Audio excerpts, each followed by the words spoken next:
Hello दोस्तों, मैं आज आपको एक बहुत मंत्रमुग्ध, मन को मोह लेने वाली, मंत्रमुग्ध करने देने वाली, भाव विभोर कर देने वाली कहानी सुना रही हूँ। पसंद आए तो प्लीज़ लाइक, कमेंट और शेयर अवश्य करें। देखिए, एक बार एक मैया होती है। बूढ़ी मैया अपने श्याम सुंदर की बड़ी सेवा करती। प्रातः उठ करके अपने ठाकुर जी को बड़े प्यार दुलार और मनोहार से उठाती और स्नान श्रृंगार करने के बाद उनको आईना भी दिखाती और उसके बाद भोग लगाती।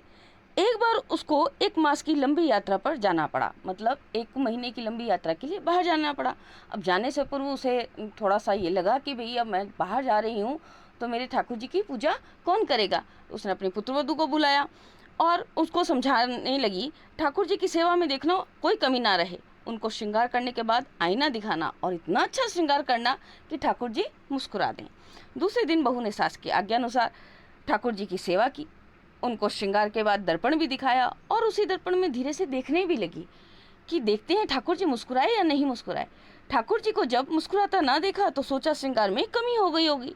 पगड़ी, बंसी, पोशाक सब ठीक करके दर्पण दिखाकर झुककर देखा, ठाकुर जी पहले जैसे ही खड़े थे। एक बार पुनः पोशाक ठीक किया, उसने वापस पुनः कपड़े सही किए ठाकुर जी के, फिर से दर्पण दिखाया, लेकिन ठाकुर जी नहीं मुस्कुराए। अब बेचारी बहू तो डर गई, सोचा शायद ठीक से नहीं नहलाया ही नहीं।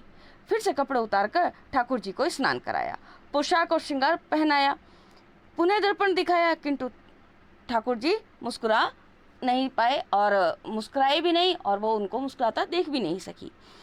एक बार फिर पोशाक उतार करके पूरा क्रम दोहराया, ठाकुर जी की मुस्कान तो नहीं मिली। इस प्रकार से उसने क्या किया, लगातार 12 बार ठाकुर जी को स्नान करा दिया और बार बार यही क्रम दोहराती रही। इस सारे काम में उसका क्या हुआ, घर का सारा कसावा काम पड़ा था।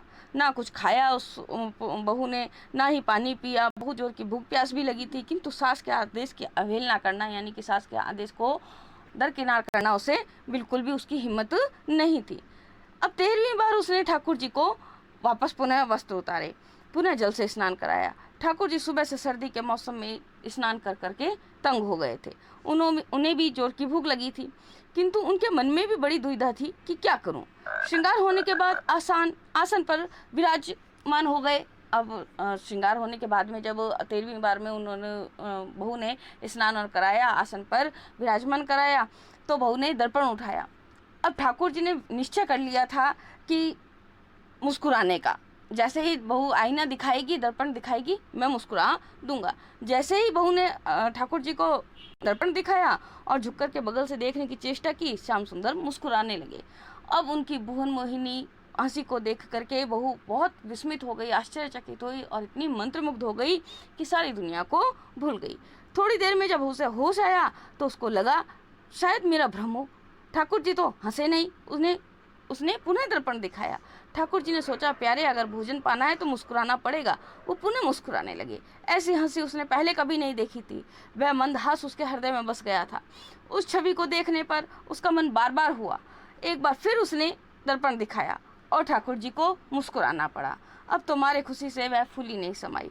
बड़े प्रेम से उनको उसने भोग लगाया और आरती की, दिन की शेष सेवाएं भी की और रात्रि को शयन भी कराया। अगले दिन पुनः उसने पहली बार ही के जैसे ही ठाकुर जी को स्नान करा करके और वस्त्राभूषणों को पहना करके उनको सुंदर स्नान करके आसन पर विराजमान कराया और दर्पण दिखाया, तो ठाकुर जी कल की भांति कल की जब घटनाओं को याद किया और भूख को याद किया, तो ठाकुर जी ने कहा, प्यारे एक बार में मुस्कुरा देना अच्छा है। और उन्होंने ठाकुर जी ने जैसे ही बहू ने उनको आईना दिखाया ठाकुर जी को, वो मुस्कुरा पड़े। अब तो बहू को मनमोहक हंसी का दर्शन हो गया और आगे की सेवा भी उसने वैसे ही पूरी कर दी। अब ठाकुर जी रोज यही करने लगे, दर्पण देखते ही मुस्कुरा देते। बहू ने सोचा शायद उसको ठीक से श्रृंगार करना आ गया। अब इस सेवा में वो निपुण हो गई। 1 महीने के बाद में जब सास मैया वापस यात्रा से वापस आ गई, आते ही उसने बहू से सेवा के बारे में पूछताछ की। बहू बोली, मैया मुझे एक दिन तो सेवा में बड़ी मुश्किल सी लगी, किंतु अब मैं निपुण हो गई हूँ। अगले दिन मैया ने स्वयं अपने हाथों से सारी सेवा की, श्रृंगार कराया। अब दर्पण लेने के लिए हाथ उठाया तो ठाकुर जी स्वयं प्रकट हो गए। मैया का हाथ पकड़ लिया, बोले, मैया मैं तेरी सेवा से बहुत प्रसन्न हूँ,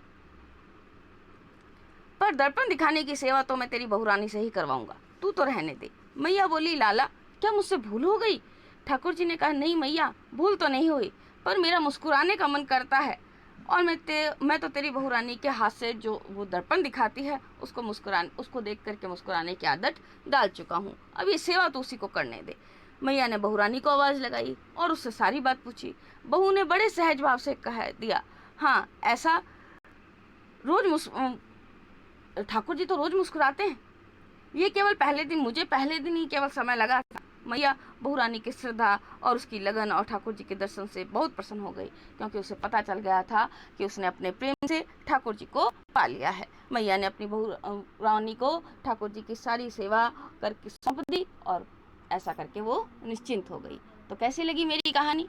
अच्छी लगी तो प्लीज़ लाइक, कमेंट और शेयर करना ना भूलें। चैनल को भी सब्सक्राइब करना ना भूलें। धन्यवाद।